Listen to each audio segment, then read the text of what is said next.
Hey, and welcome to another edition of the Irish Breakdown podcast. I am Vince D'Addario. I'm the football analyst here at irishbreakdown.com. And with me today is my guy, that's Sean Davis from ESPN Chicago. And, of course, the Lucky Lefty podcast. Sean, what's going on, my friend? It's my brother. How you doing today? I am doing fantastic. I'm so excited to have you in. I haven't had a chance to talk with you in a little bit, but obviously last night you were on with Brian in my stead because, 10 o'clock podcast in a house with 5 kids wasn't going to go over very well. So very appreciative that you were able to join Brian on the college football playoff podcast. How did it go last night? Man, it was fun talking about the chaos that the committee has given us so far in the first 2 releases. It's crazy. There's no rhyme or reason to anything that we've seen. Seriously. So, yeah. I just as I was kind of watching along with you guys, and I obviously watched the unveiling of the top 25, and I just a lot of times I can understand where the committee is coming from. I have a hard time with some of the decisions that they've made up to this point. Absolutely.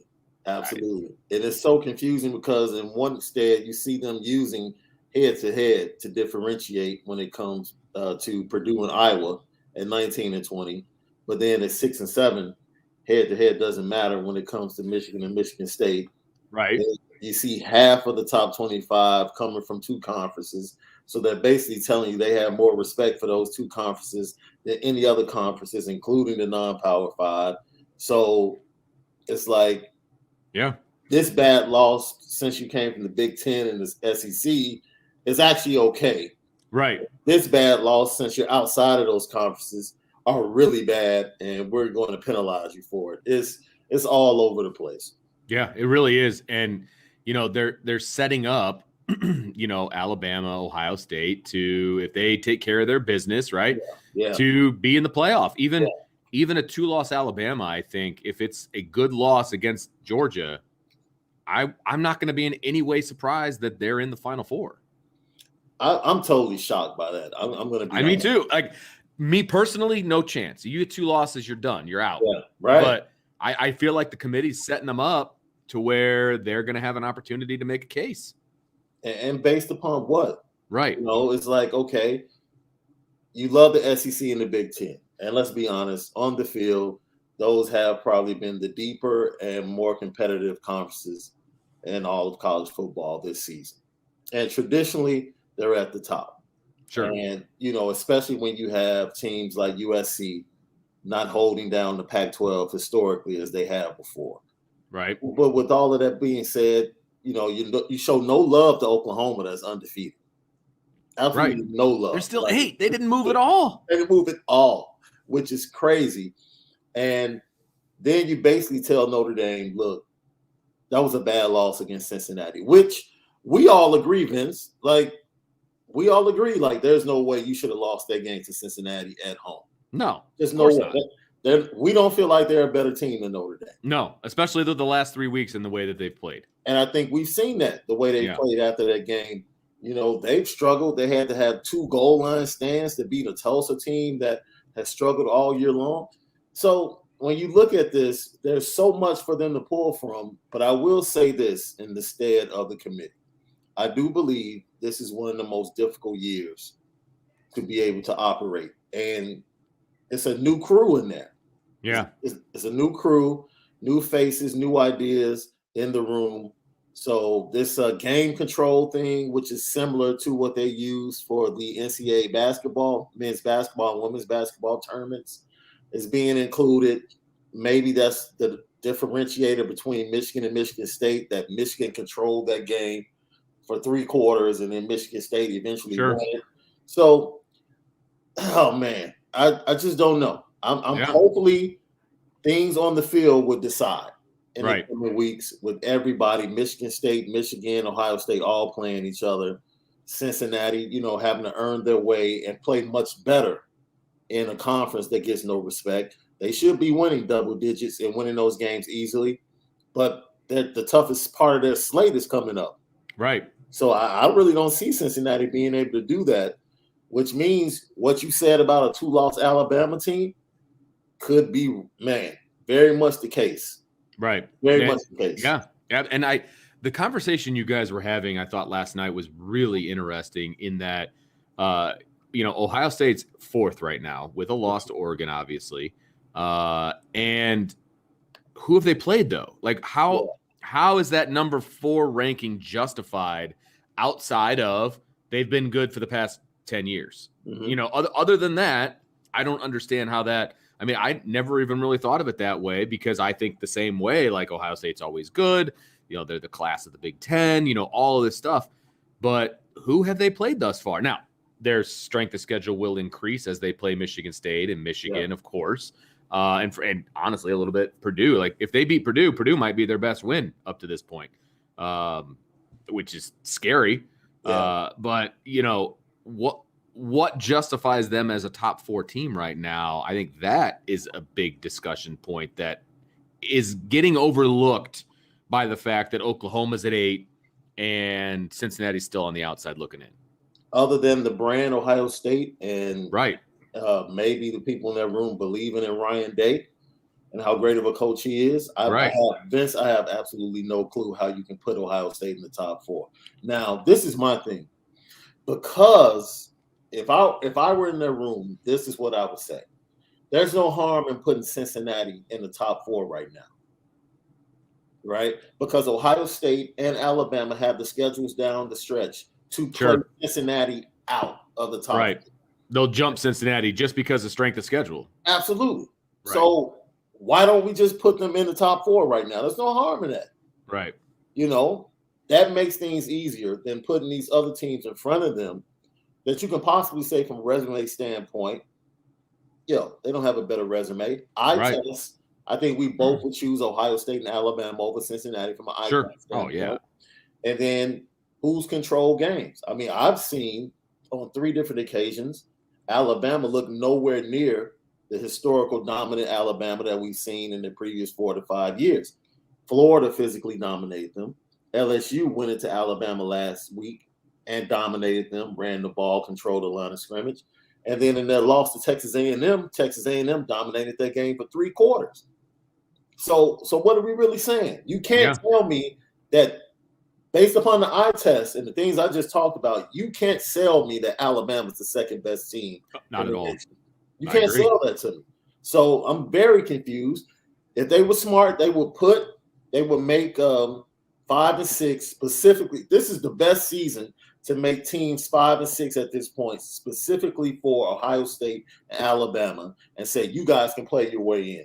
Until you do that, 1 through 4 should probably be Cincinnati, Georgia, Oregon, and then I would, at that point in time, you would have to give Oklahoma some credit for being undefeated in a Power 5 conference. Absolutely. You have to.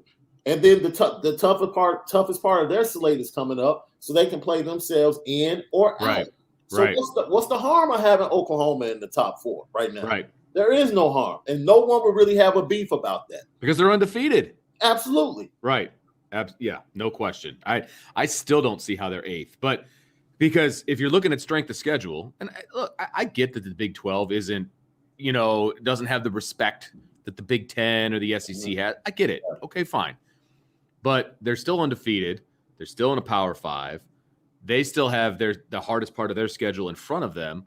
But you could just replace the words Oklahoma with Ohio State, right? But now Ohio State's not undefeated. I get that.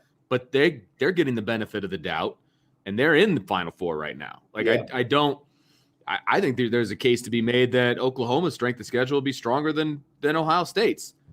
There's a case to be made. Now, Ohio State lost to Oregon. Oregon's in the Final 4. Okay. So that's the big one, right? But it's still a loss for Ohio State. They lost that game, and they got I mean, that wasn't really all that close, and Oregon didn't have their top 2 defensive players in. So you got to take that into account as well, right? Yeah. So it's just very interesting to me. I feel like at times it feels like the committee is looking forward, like what they think the Final Four is going to be like at the end of the season. Yeah. And then there's also, well, we're not going to get the benefit of the doubt to Oklahoma. They got to work their way in. Like it just, I don't know. It's like they're speaking out of both sides of their mouth to me. They're definitely speaking out of both sides of their mouth, and they're not taking the opportunity to give college football fans something that's believable. Like this top 4 that they've given us is not believable. Right. You can't sell that to us. Right. If an undefeated Oklahoma team was in the top 4, most college football fans would say, okay, they're undefeated. Right. You know, what can we say about that? Like Ohio State, like you said, they just lost to Oregon, and Oregon has its flaws as well. Absolutely. You know, Absolutely. Oregon has kind of struggled against some lesser teams as well. So, and that is the struggle that this committee has, is because they don't have 2 to 3 elite teams like they've had normally. That you just slot in and lock in and say, we know they're going to be there. Right. And maybe we have one tough decision to make at the end of the season. It's going to be very difficult depending upon how things play out in the Iron Bowl, the SEC championship game, Big Ten championship game, and the end of the Big Ten season. It's going to be really difficult. And I think it's going to be a lot of controversy, but I do think this is a precursor to how things will be when expansion ultimately takes place. Sure. Because I think they're pretty much just going to put the Power 5 teams in the top 5 slots and say, okay, those are our top 5 teams. And then I really don't think the non-Power 5 teams have an opportunity to get in if they go to 8. Just looking at the way things are being done right now, it's going to be tough even then with the expansion. Yeah, no, you're absolutely right. It's going to be very interesting. I think a lot of it is what's going to benefit the committee, I think, is going to be that a lot of these teams are going to play themselves out of contention, right? And you know, we'll see what that looks like, but I think the Big Ten could eventually eat themselves alive. You know, again, if Alabama loses, and if Georgia wins by more than a touchdown, Alabama's out. Like if it's a field goal game, the committee's going to do everything they can to keep Alabama in that top 4. There's just no question in my mind. Yeah. But you know, Oregon, like you said, is not infallible. They could lose. You know, there's a lot of opportunity here for teams to lose. And I think the committee's just on their knees praying that it just kind of works itself out and that none of these previous polls are going to matter. You know what I mean? But I think they're doing a lot of over-analysis. And what I mean by that is take Ohio State and Oregon, right? Simply, Oregon beat Ohio State. But the committee could be looking at the fact, well, Ohio State really has a freshman running back and a freshman quarterback. Let's look at their progression. Sure. And they could look at their progression against the lesser teams in the Big Ten, might I add, when they went on their run. They look at the progression and they say, okay, Stroud's much better. Henderson's much better. Right. They went up against a very tough. Remember, one of the last times we actually talked before the Big Ten, or at the beginning of the Big Ten season, I said the most difficult defense for them to face would be Penn State because of their secondary. And their secondary can match up against their wide receivers. And Penn State played them very tough at the Horseshoe, which wasn't shocking to me at all. But the C.J. Stroud that showed up against Oregon probably doesn't beat Penn State.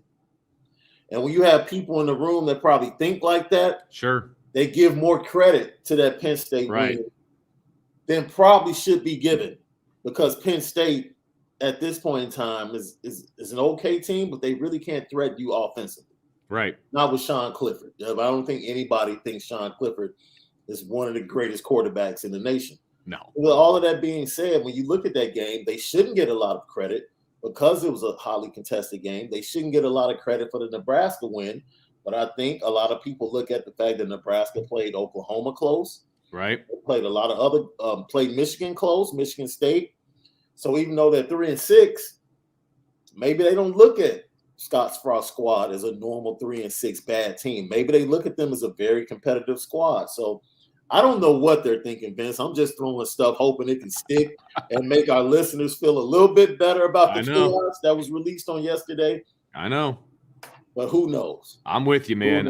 I'm with you. So appreciate you talking to me about that because I missed out on last night and I wanted to get my 2 cents in there, but it's just a week 2 of chaos. It's really what it is. And we're going to see how things develop. And look, the way this season has gone up to this point, chaos has reigned supreme. I mean, that's like the go-to word for this whole season. Mm-hmm. I expect it to continue. I mean, there's going to be upsets we're not expecting. There's going to be chaos. And as far as Notre Dame is concerned, they just got to keep winning.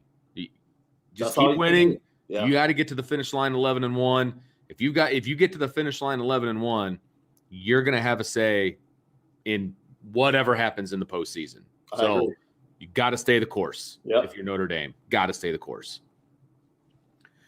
All right. So what we're here for today is our normal Wednesday podcast, and it's our stacking up episode. And we are today talking about basically the side of the football that is going to decide this game. I mean, let's be honest. It's the Virginia offense versus the Notre Dame defense.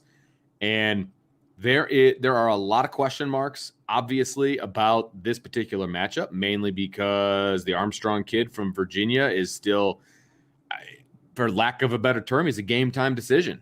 Yeah. And we may learn a little bit more as the week goes on here if we hear from Bronco Mendenhall, if he's actually going to play. But if he's healthy and he's cleared, he's going to play. And they need him to play. He's the trigger man for this offense. I think he's the second leading passer in the country. He accounts for over 400 yards a game. I mean, the dude's an offensive, juggernaut. And if he plays, Notre Dame's going to have their work cut out for him in this one. Absolutely. And I look at this offense and I say to myself, you take the head off of the snake and the snake dies, right? But Brennan Armstrong it's hard to take the head off of a quarterback unless you can consistently put pressure on the quarterback with a front four. Right. Absolutely. If you can do that consistently, you have a great chance of muffling and smothering this offense. But a lot of teams have tried to do that. I think the game against BYU, they made a lot of early mistakes. I think it was more of them making mistakes than BYU really shutting them down. And they got behind, and then once they came back, they just didn't have the energy to keep up because their defense just didn't play a good game. They haven't played well all year. But there's a lot of pressure on Brennan Armstrong and with offense week in and week out. Right. And I think when you face off against a team like Notre Dame, that without Kyle Hamilton, there's still a good defense. We know with Kyle Hamilton, they become much better, especially against a multifaceted passing attack that they're going to face against Virginia. I hope he's cleared Saturday. I hope he walks onto that field, because if he does, that means there's something that Marcus Freeman can take away immediately from the arsenal that Brennan Armstrong would like to have. But like you said, the health of Brennan Armstrong, when you're dealing with ribs as a quarterback, that's at most, I think he might be 80%, 80, 85%. I don't think he's going to be 100%. And do you think that impacts the passing game or his scrambling ability? It's all of the above, and I know that's possibly a cop-out answer, but he's averaging 30 yards a game on the ground, so which puts his total yardage average to like 425 yards a game, because he averages 395 through the air. But he's a dangerous runner. He's a slippery runner. He's very similar to Sam Howell in the fact that he's slippery, right? Mm-hmm. And he can make you pay. He can move the chains. He's not going to run away from you, but he can move the chains if you go man to man and you turn your back on him. And so it's a dual threat. He's a dual threat guy. He can hurt you with his legs. He can hurt you with his arm. And so, you've got to take into account both, because if you don't, he's going to burn you. And the drop off between him and whoever it is, whether it's Armstead or the other kid coming in, whoever it is, it's a huge drop off at the quarterback position. I mean, he is the trigger man, plain and simple. And Armstead is a local kid, right? He went to South Bend Adams. That's right. And the funny thing is, his senior year, I mean, this kid's a D1 quarterback, right? He's the backup at Virginia, and they went 0-10 his senior year. So I think that says more about the coaching staff than the kid, but yeah, they went 0-10 his senior year, but he's doing work over at Virginia. It's awesome for him. He was a one-man show, no question about it in high school. But the kid's got a cannon for an arm, and he can run. He can outrun you. That's the difference with him. So, but the way I understood Bronco was that he is going to go with the other kid because he's more similar to Armstrong as opposed to Ira, who's more of a dual threat, like a legit read option type dual threat. Right. And so in order to not change the offense around as much, they would go with the other kid as the starter and keep Ira as the backup. I think that's the way I understood it. Yeah. For me, we talk about going at the head of the snake. Isaiah Posky, we know what he is, right? 9 sacks on the season, 7th nationally. We know what he's going to bring to the table. And we know he's dealing with an injury and fighting through it, but he's been spectacular. It's time for us to see a little bit more out of Jordan Botelho, especially rushing the quarterback. And Marcus Freeman needs to let him loose and let him get out after the quarterback and give us that tandem from the outside speed rushing. That would help greatly in this game, and then loose, your guys on the inside. I don't know if this was really, because I don't, Rob and I really doesn't even try to run the ball. He just doesn't. Right. He just doesn't. So Kurt Hinish in this game, like the Navy game was a Kurt Hinish game. Oh, and right? he took advantage. Took advantage. Yeah. Right? This is where you might see more of Cross, Jason, Justin do their thing, but we can go to more of a NASCAR front four. Sure. Because every down is a passing situation with Virginia. It's not like 3rd and 7, we know it's a passing situation. No, 1st and 10, 2nd and 5, right? 3rd and short. Whatever, it's a passing situation. So you can go to a more of a NASCAR defensive line look and really get your pass rushes in there and get up the field and try to put pressure on this young man, especially, if he's going to be a little less mobile. Right. Absolutely. I mean, look, Virginia, and let's jump into this thing here real quick. Before we do, though, we do have a super chat from TJ. I want to throw it up here. TJ says, "Happy birthday to my beloved Corps. Go Irish." It is the Marine Corps' birthday today, and so happy birthday to you, TJ. Happy birthday. Yes, absolutely. There's a colonel from the Marine Corps who runs the JROTC group here at Riley. I went up to him today. I said, "I think I'm doing this right, but I want to wish you a happy birthday," and he was very appreciative of that. He's a retired colonel from the Marine Corps and great man. So happy birthday to you too as well, TJ. And thank you very much for the super chat. Okay. So we are going to dive in. So you were kind of talking about the run game. And so let's jump right into that. Let's see here. Boom. There we go. There's the yardage. There are the numbers. Virginia is averaging 144 yards a game. Again, Armstrong accounts for 30 yards of that. So everybody else accounts for 114 yards of that offense on the ground. And obviously that's not great. They rank 84th in the country as a team. And, 5 yards a carry is not bad, but you can tell that they don't try to run it that often if they're averaging 5 yards a carry. And you have to include the 3 to 5 jet sweeps that they run, in that as well. Absolutely. And Malapapa, look, I think he has close right at 300 yards on the season at this point. Yeah, 294 or 290. Excuse me, 290. Yeah. And that's your leading rusher, right? It's like, no. Rob and I, they've committed to the fact that the best way for us to win is to put the ball in the hands of Brennan Armstrong and let him. But he has a lot of weapons. Now, yes, he does. This is not like Sam Howell and Keith Slovis having Drake London and Josh Downs. It's totally different. Yep. Totally different. This is wide open, and they have 3 or 4 guys that can beat you. No question. 3 or 4 guys, and then they have, I swear they have a 7-footer playing tight end. This kid he's number 0 is absolutely huge, and he can run like a deer. So they have weapons in the passing game. Right. And they love to gut you in the seams. So it's going to be a really difficult task for Marcus Freeman. Yeah. It's somewhat depleted secondary because remember, Tariq Bracy, is kind of injured as well. So you're going to see Ramon Henderson and a lot of youngsters getting into the game. And we'll see what they have and what they can do. Yeah, I think, from a running attack standpoint, Notre Dame is obviously very good against the run when they focus on the run. When I think that, where the Virginia coaching staff could run into a problem if they start looking at what, for example, USC did to Notre Dame towards the end of the game, what North Carolina did at times, during their game, where they were running at will because Notre Dame wasn't even trying to stop the run at that point, going 3 front, all that fun stuff. And I'm a little bit worried that Notre Dame is going to go back to that 3 front and just kind of focus on shutting down the passing game. Yeah. And then Virginia, they're good enough where they can take advantage of you if you're not going to try to stop the run. Notre Dame, at this point in the season, I think, and I want to get your opinion on this as well, it's not just about the 3 front. That it does annoy me when everybody's like, oh, 3 front, they can't, blah, blah.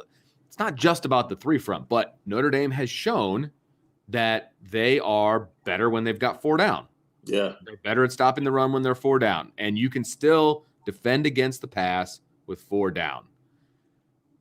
What are they going to do against this Virginia team? Because they don't try to run the ball that much, but they can if they need to. That's, I think, where I'm going to be kind of keeping my eye on things as far as what this defense is going to do to this offense. So the injury to their quarterback might force their hand to say, look, we can't expect him to give us 30 to 40 yards on the ground.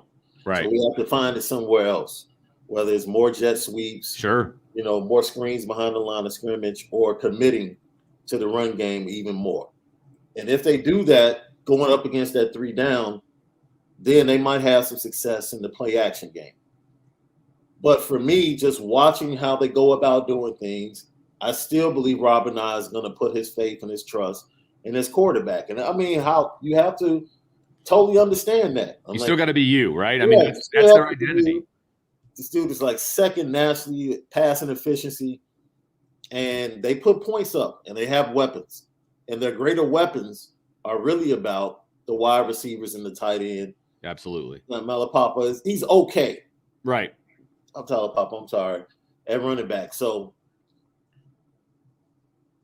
the difference here is we knew that they had power running backs at USC with Ingram and number 19 from North Carolina, his name. Right. Because he came out and was a Mack truck against Wake Forest as well. Yes, he was. He had that big run against them. Yeah, absolutely. I mean, it wasn't just Sam Howell. He was huge in the second half of that game, wearing down that Demon Deacons defense. So for me, the rush game for Virginia becomes more of a weapon in the second half. Right. Starting off early, I really don't think they want. I think they perceive Notre Dame's weakness in the secondary. Sure. At this point, especially if 14 is not out there. Huge. Yeah. I think they come out and they try to jump out early and hold on. That's probably the best way. Best route to winning this game is to get up on Notre Dame and cause Notre Dame to play from behind. Because even though they love to pass the ball, if you give Notre Dame and their defensive front the ability to just pin their ears back, one of the listeners just said in the chat, yeah, this is a game. Mm-hmm. You see Notre Dame come up with 4, 5, 6 sacks because they're going to have plenty of opportunities and they don't have to worry about the run game on their way to the quarterback. So, right. Vince, if you and I were OCs for Virginia, we would probably say, you know what? Let's run a lot of draws. Right. Let's catch them off balance. Because if they're going to pin their ears back and come, you got to take advantage of that. Yeah. Some screens, Yep. Yeah, absolutely. Get them on their heels and attack them that way. So it's going to be very interesting to see how Rob and I chooses to attack the Notre Dame defense. Absolutely. Yeah, I completely agree with you. I mean, look, Notre Dame, when, like I said, when their focus is stopping the run game first and then defending the pass game, they're very good against the run. I mean, the numbers that I'm looking at right here are not terrible, right? They're allowing less yards than Virginia, rushes for. I mean, it puts them 54th in the country. It's not terrible. It's not great, but it's not terrible either. They're not bad against the run. I think they've been abused a little bit at certain times. Yeah. So I think that's something that they obviously need to work on, and I think that they're getting better at that. I agree. Yeah. So it's what is the focus going to be for Marcus Freeman's defense? How are they going to go up against this? But I think for me, I'm still going to give the advantage to Notre Dame, mainly because I don't think Virginia is going to try to run that much. No. And so I think that automatically gives Notre Dame the advantage. And, the yards per game for Notre Dame's defense has gone up simply because number 14 hasn't been there. Right. Let's just be real. The chess piece he is for Marcus Freeman and that defense. And then number 2, they face 2 teams that love to throw the ball, and they made the conscious decision not to be as aggressive against USC and North Carolina to keep them. And if they had played fundamental football against North Carolina, they probably hold North Carolina under 30 points. Agreed. I'm talking about just simple tackling, right, and not making mistakes, not getting 2 guys rushing in the same gap, right, allowing Sam Howell to get outside and run the ball the way he ran the ball. If they just play sound fundamental football, if they do that against Virginia, I think they can do the same thing. Right. Now, I have a question for you. Okay. And I asked Brian this question offline, but since we're talking about this matchup, I want to get your answer to it and the listeners, because I think it's going to play well for how the committee looks at Notre Dame after this game. I think this is a big game. I do too. Showcase. The committee will be watching. It's prime time. This is a game where if you put on the show, the full complete show as a team, Notre Dame can jump a couple of spots. I really do believe that. Yeah, no, I agree with you. I think this is their last marquee game of the season. This is their last hurdle. If they can get over this with flying colors, beat Virginia by a few touchdowns, I think that goes a long way. I really do. Because Virginia, you could argue, is playing better than USC and North Carolina, which everybody thought was going to be the marquee games of the season. That's why they were night games, by the way, at home. And you're right, especially if Armstrong plays. If Armstrong plays, I think that plays actually into the hand of Notre Dame from an overall standpoint. Will the game be closer if he plays? Probably. More than likely. But will it be a bigger win if he plays? Absolutely. Because the haters just, their starting quarterback was out. Of course, Notre Dame won, or of course they won in, great fashion. I mean, it's still built in because his ribs are not going to be completely healed. No. Right. And so the excuse is still built in that he's not at 100%, right? But this is still the biggest hurdle for Notre Dame left on the schedule. And people can, talk up Stanford and Georgia Tech all they want. This is still the biggest hurdle left, and it's not close. So I agree with you. I think if Notre Dame does what they should do in this matchup, that, yes, they could bump up a few spots for sure. Yeah, their rush stats are going to be really good coming out of this game. Right, absolutely. I think they hold Virginia under 100 yards. Yeah. On the ground? Yeah, they should. Yeah. Absolutely, they should. Yeah. All right, Sean, we have a super chat really just for you. And so I'm pulling it up here. Let's see here. There we go. From Rick. He said he did follow it up, and he says, I know it's off subject, but I don't care. We're going for it because Brian's not here. We're going crazy. Rick Doyle. Thank you, Rick, for the super chat. He said, Sean, love when you're on the show, and you will see me on your channel for sure. Love your perspectives. Question, how did you and IB link up? Little peek behind the curtain. Ironically, I don't know. Like literally after the show last night, Brian and I were talking and we asked each other this same question. How did we meet? We can't remember if it was like an inbox or something, but I do know at the time I was doing some work with another podcast, and there was a big game between Notre Dame and Miami. And that's how we wanted Brian on to talk about it. And that was the initial meeting. Gotcha. We couldn't remember how it took place, but that was the initial meeting. And unfortunately, it was that 2017 loss on the road. Yeah, that was, we met over heartbreak. That was a rough one. Yeah, that was a rough one for sure. And then from that point on, we stayed constantly in contact, and he would join me, on my podcast when we actually were the home of Notre Dame football at ESPN Chicago for a long time until this year when we got the White Sox. So then the relationship just built from there, and then here we are. Love it. Love it. Well, I'm glad it did. I'm glad it did. Okay. Let's go and boom. Let's pop it up here. Let me get rid of that. Okay, so let's talk about the pass defense for Notre Dame versus the Virginia passing offense. And this is where the rubber meets the road, Sean. This is, we talk about the fact that the Virginia offense versus the Notre Dame defense is the side of the ball that's going to decide this game. Yeah. Inside that matchup, this is what is going to decide the game. Can Notre Dame match up against Virginia's pass attack? I mean, they're ranked number 2 in the country for passing yards a game at 401. I mean, that pretty much says it all. They're 5th in the country in touchdowns. They turn the ball over a little bit. 8 interceptions. That's not great. And Notre Dame is very good at taking away interceptions from the opposing offense. They're ranked 7th in the country in that regard. And they give up sacks. I mean, they've given up 23 sacks on the season. And like you said, one of our posters said that, they want to see Notre Dame get 7 to 10 sacks in this game, which might be a little excessive, but at the same time, I love where their head's at. I love the thought process behind Notre Dame just kind of pinning their ears back and going to get whoever the quarterback happens to be. So your initial thoughts on this side of things? Virginia's really good. Yeah. And Brendan Armstrong is really good, which we knew, but just looking at the stats is like, and he's getting it done with an offensive line that I really don't think. So it's really, we talked about this a little bit. Is it scheme or is it really the fact that they're really good? And I don't think they have, because I think one of their top receivers was actually a quarterback last year, Kentavious Thompson. So he's a converted quarterback. He's been putting in work.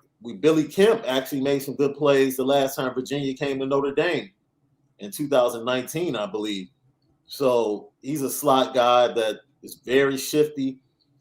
But they just don't have overwhelmed. It's not like when we faced North Carolina last year and they had those 2 NFL wide receivers and Josh Downs was a freshman. Yeah. No, but they spread the ball around. Yes, and they the do. Accuracy of Armstrong is what makes everything go. His decision making and the accuracy. To me, their best athlete is their tight end. He's a monster. I don't care if you line him up at the end of the line of scrimmage or the line, or if you split him out. He's a problem. Right. He's a matchup problem. And I think they're going to try to use that, especially against our shorter guys in the secondary and against our linebackers. So it's going to be very important what defense and what players Marcus Freeman deploys to try to take things away. I understand going to more of a cloud coverage or cover 3 and a cover 2 to protect your guys against North Carolina and USC. But this is a game where I actually want them to be aggressive. I really do. I want, especially early. Let's check his ribs. Let's check his ribs. Let's check and see how healthy he really is. Let's do that early. And if they catch us, because they can't stop us. You have to go into this game saying, if I'm Brian Kelly, I'm telling Marcus Freeman, they're not stopping us offensively. Right. We're going to score. We're putting up 50. Exactly. Go after this guy. Get us some turnovers, because I'm telling you now, if they get down 21-0 because of mistakes the same way they did to BYU, this game is over. Right. There is no comeback and tying the game up or taking the lead in the third quarter. That's not happening against Notre Dame. So early on, let's attack. Let's attack. We don't want him to get comfortable. He's accurate. If you allow him time just to sit back there and throw, he'll carve you apart because he does have multiple weapons. So let's go out, let's dictate, and let's get after these guys because they'll allow sacks. You see that right there. They rank 87 in sacks allowed. So you can get this guy, you can hurt him, you can get him on the ground, you can chase him, you can make him uncomfortable early. And once you do that and get the lead, if you want to go to more of a sit back, let's keep everything in front of us type of defense, then I'm all good with that. But and it's not based upon Kyle Hamilton being there. Right. Whether he's there or not, let's be aggressive and go after this guy, hit him and make him hurt and get out early on this team and see if we can make him quit. I think that, if we're talking about Kyle Hamilton, and of course we don't know, he's basically going to be a game time decision as well as Armstrong, which affects this side of things. No question about it. Yeah. You brought up the tight end for Virginia, Jelani Woods. He's second on the team in touchdowns. I mean, He's got 6 touchdowns on the season. And if Kyle Hamilton's playing, I'm not worried about Jelani Woods. Not at all. You know what I mean? Because that's a matchup you can pretty much just take it away. Yeah. Right? I mean, you can just take away that option, especially up the middle and the seam and all that fun stuff. So, can they win this game without Kyle Hamilton? Yes, of course they can. Mm-hmm. But if he's in there, of course, I have a heck of a lot more enthusiasm about Notre Dame's chances, especially on this side of the ball, because, he just makes your defense that much better. So if they don't have him, I will echo what you just said. I think that, it is going to be a similar thought process to what the North Carolina game was. Let them get theirs underneath, rally to the football, tackle, just don't let them in the end zone, right? I mean, I don't think that that's necessarily a terrible game plan as long as you're aggressive with the front. If you're aggressive with the front, I have no problem with that being your game plan to keep everything in front of you. Yeah. But I want to see 4- and 5-man pressures to get Armstrong off of his base, get him out, get him not comfortable, right? And somebody in the chat said, and I think I said it earlier, ribs don't heal overnight. No, absolutely not. And if he's cleared to play, that's fantastic. Good for him. That's great. But he's still going to be feeling it. And I don't care how much pain med you take. Every time you throw the ball, you're going to feel those ribs. And if you just let those guys pin their ears back and he gets a couple of good shots, and if he kind of, gets loose on a scramble and he takes a good shot from a linebacker or a defensive end or something, he's going to think twice about taking off again. Yeah. You know what I mean? And he's going to think twice about hanging in the pocket, for a while, being that 87th in the country in sacks allowed, right? So there's a lot to this game. I think there's a lot to this side of the ball. What worries me the most about this matchup is the fact that they do spread the ball around. Notre Dame has proven they can shut down one guy, right? I mean, and make him ineffective, I should say. Yeah. He'll get his yards, but ineffective. They did it to Purdue. They did it to USC. They did it to North Carolina. This is a different animal because you've got, let's see, 1, 2, 3, 4. You've got 5 receivers of the football with 28 catches or more. And then Mike Hollins has 16 after him. So, they like to spread the ball around a lot. And they've got guys that are pretty good at receiving the football, right? I mean, you've got Dontavian Wicks, 42 catches total, averages 108 yards a game. You've got Billy Kemp, averages over 60 yards a game. I'm going to butcher this name. Keaton Thompson. Thompson, yeah. Okay. Thompson, I can pronounce that part. He averages over 70 yards a game, and then you got 2 other guys that average over 50 yards a game. So they can throw the football, they can catch the football, they're dangerous. And that, what that tells you about their quarterback? He's really good at progression. He's really good at progression. He doesn't get stuck on that first read. If it's not there immediately, he's gone to progression 2, progression 3, get the ball out of your hands. So that's what you're facing. And that's why I like being aggressive and going at them early. Going at them early and forcing him to throw the ball when he doesn't want to throw it. Because if you just give him time to go back there and sit and choose what he wants to throw the ball, and, jokingly, it's like when you have ribs, it hurts to talk, it hurts to laugh. Twist. I mean, anything. Early on, I'm trying to make him audible, hand signal, change protections, anything that can take breath, that can aggravate that rib. I want people up at the line of scrimmage, fake blitzing, acting like they're in the gaps. Make him think. Do everything that can cause him to be uncomfortable early on in the game and test him out. Absolutely. And then you adjust from there. Now, interesting, do you think this would be a really good game?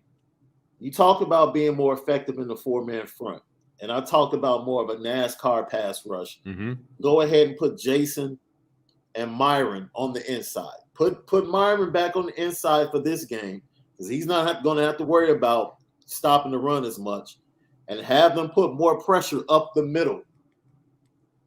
More pass rush up the middle for this game, and then allow Foskey, Justin, if he's in the game, and Jordan Batalo will come around the edges and put more pressure with that front four. Yeah. No, moving Myron around, I have no problem with that whatsoever. I think that the more you give them to prepare for, the more looks you throw at them, the better off you're going to be defensively if you're Notre Dame. Bringing a few exotic pressures, things of that nature. I think that's a great idea. And I love the fact that you want to go with the NASCAR look up front because, again, I want them to be aggressive up front and then careful in the back, especially if 14's not playing. I think that's really, really important because, I have a lot of faith in Cam Hart.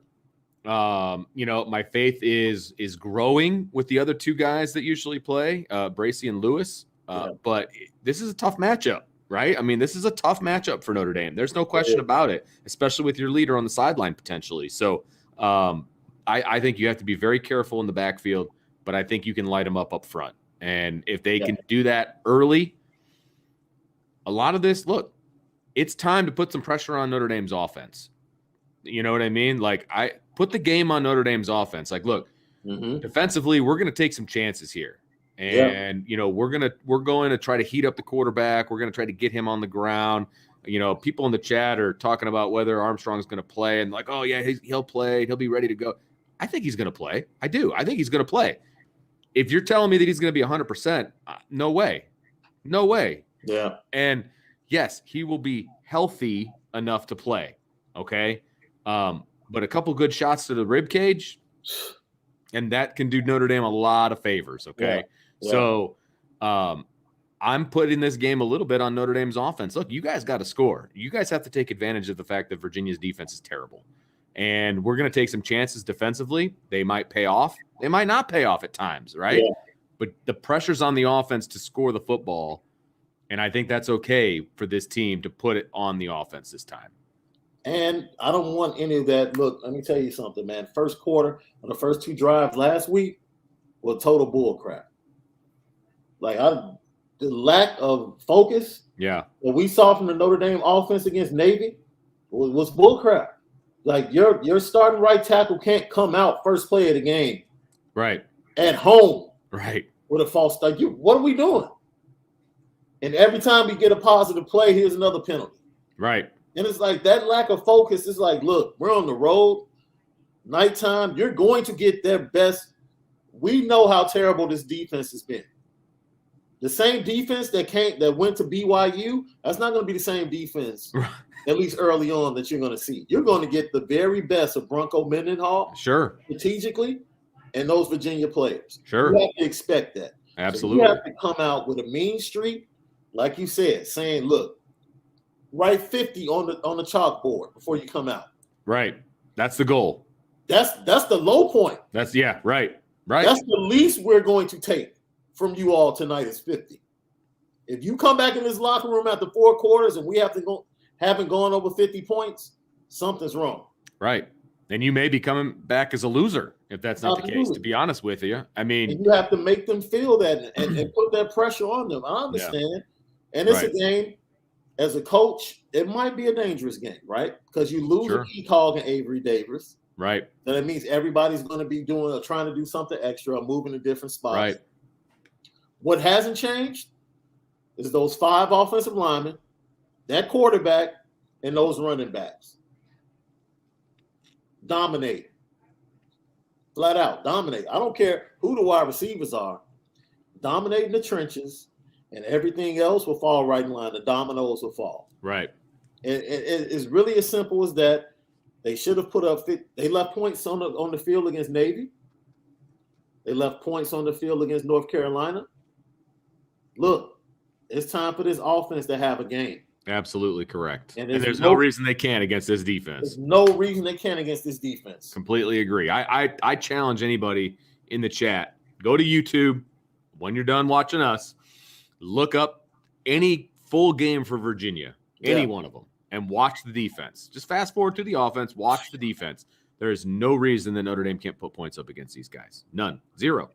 I mean, that's all there is to it. And, if Notre Dame doesn't put up 50, is it the end of the world? No, of course not, especially if the defense is playing well. But this offense that they're going up against has the ability to put up 50. Yeah. So you have to be careful.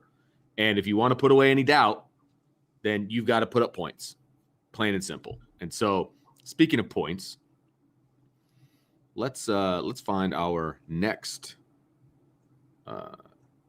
deal here. It's our scoring. And nope, that's not it. See, eventually I'll figure this out. There we go. Total. That's what I want. Boom. Okay. Points per game. All and we didn't give our advantage for the last one. So I will ask you, Mr. Sean, where do you give the advantage when it comes to Notre Dame's passing defense versus Virginia's passing offense?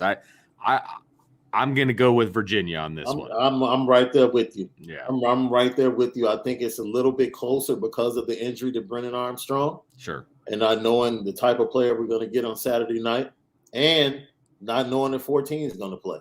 Right. I mean, all of those factors factor into that decision. But if you had to ask me today, I'm going to have to give the edge to Virginia in the passing game. Right. Yep.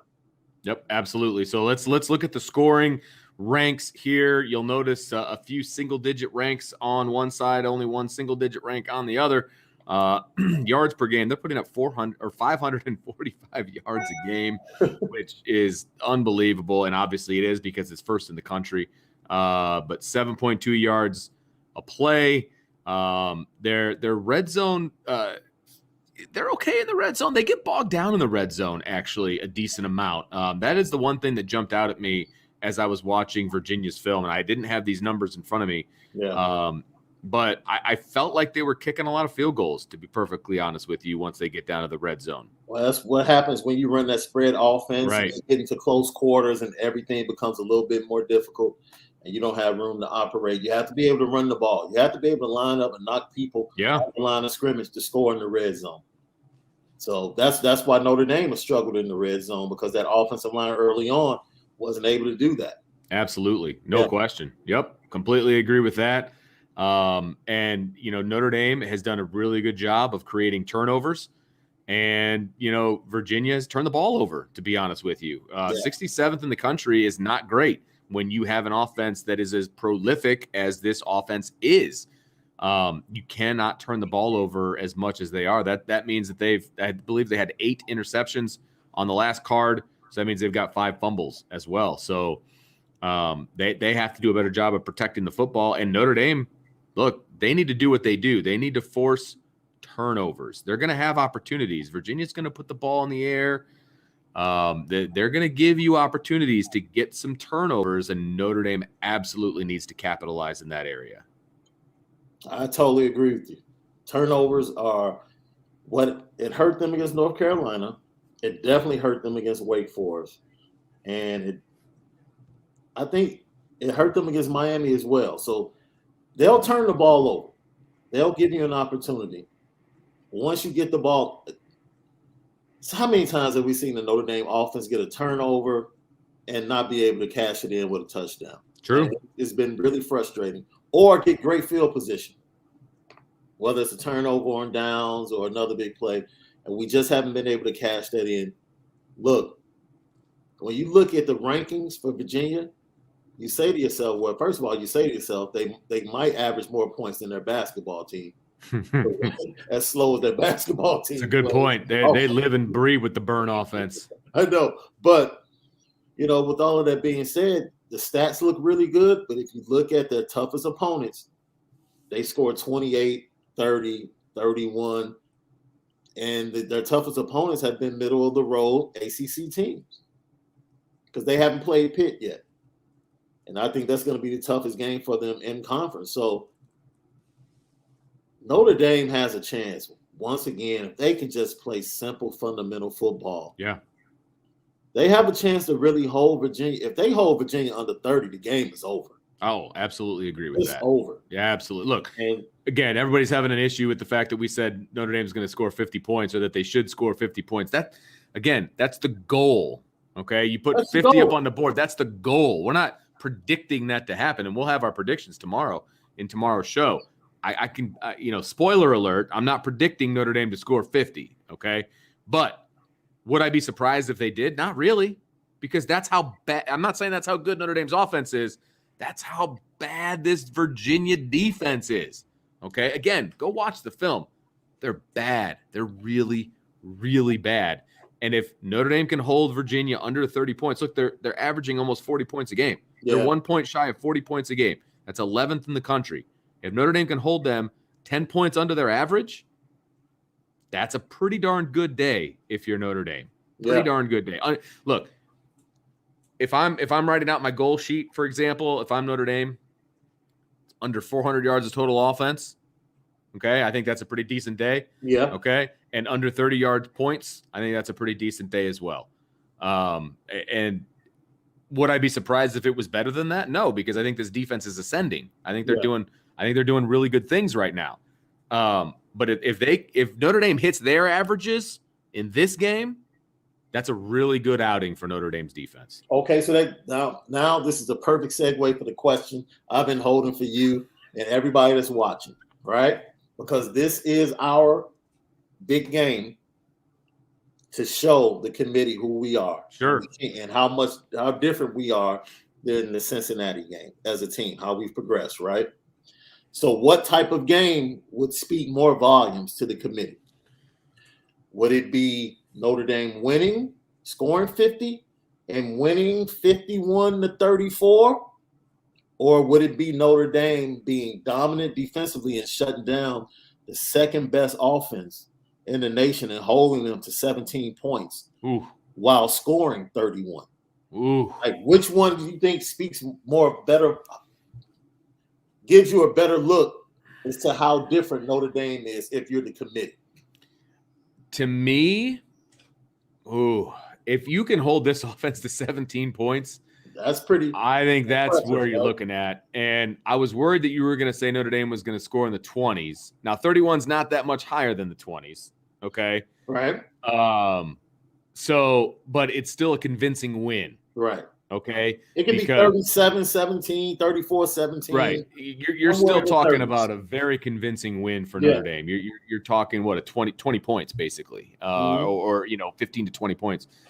I think that speaks volumes. If your defense, that means your defense is not only ascending, but they may be there if they hold this team to 17 points. I think that would speak volumes to the committee. And scoring, for Notre Dame to score, 34, 37, that's about what their average is. So that would be fine. I would be fine with that as well. So I think that's the scenario that would be best case for Notre Dame to really impress the voters. And then, you know what? Then you're scoreboard watching too. Like you're hoping that something similar to last weekend happens this weekend, in that the teams that are up high, even though they didn't lose, they struggled.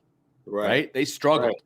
And if Notre Dame doesn't struggle and they put a beat down on Virginia's offense like that, I think that would speak volumes. I really do. I think that they would have an opportunity to leapfrog both Michigan teams. Yeah.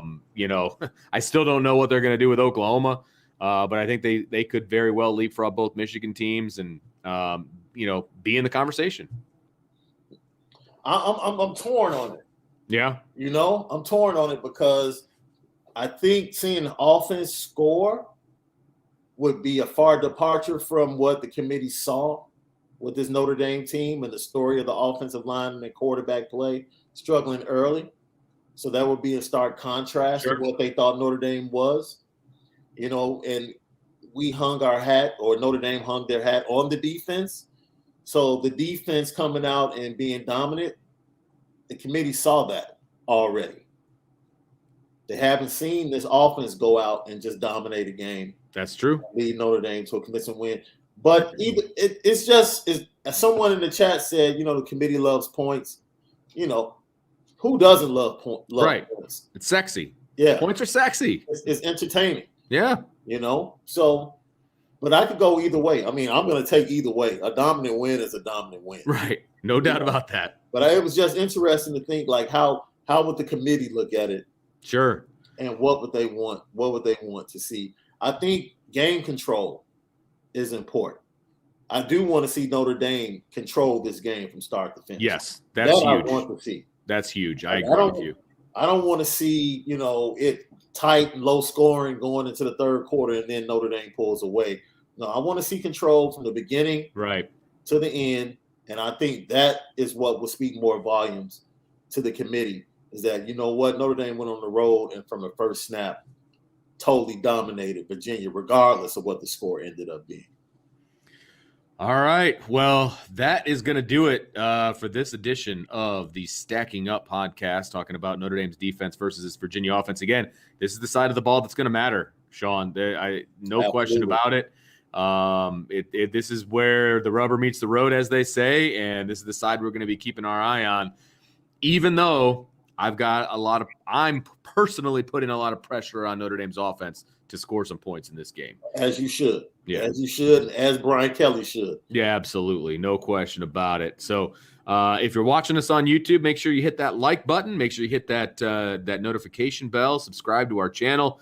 The notification bell is important because when we do our post-game show after games, all depends on when Brian's going to be able to get back from the stadium to wherever he's at. And when you hit that notification bell, you'll know when we're going to be up and running with that post-game show. And also as well with like college football playoff shows and some of those things we do at night. Yeah. That's when you want to be notified. So make sure you do all that. If you're listening on the podcast, make sure you give us a 5-star review. Write us a review. I like to read those every now and again, even the ones that aren't good. All right. I even read those. So make sure you guys do that. And we appreciate everybody joining us. Sean, thank you. That's 2 days in a row. Last night, today. Make sure everybody checks out last night's show about the college football playoff. There's some great conversation in there between Brian and Sean. And we also want to say that we hope Brian is feeling better. That's why he's out today. He's not feeling the best. So prayers to Brian. Hope he feels better soon. But thank you, Sean, for filling in. You're not filling in, man. You're part of the team. We appreciate it, man. As always, it's a pleasure to work with you, Vince. Absolutely. And make sure, tell everybody real quick where they can find your podcast. YouTube channel, Lucky Lefty Podcast, with myself, my co-host, Malik Zaire. We spin it different. We talk about Notre Dame football from a lot of different angles, interesting angles. And today the slant is going to be released. And we have our preview show coming up on Friday, so stay tuned with that. He was out doing some things with his high school team that's in the playoffs. He's a coach out in California. So we had to scrap the college football playoff show. But that opened me up to be able to work with you guys. So everything worked out perfectly. Yeah. And you can follow us on Instagram and Twitter at Lucky Lefty Pod. Beautiful. Beautiful. So again, for Sean Davis, I am Vince D'Addario, and we will talk to you guys, I believe, tomorrow. There might be a show tonight. Maybe. Maybe. Hit the notification bell. We'll see. But we'll talk to everybody.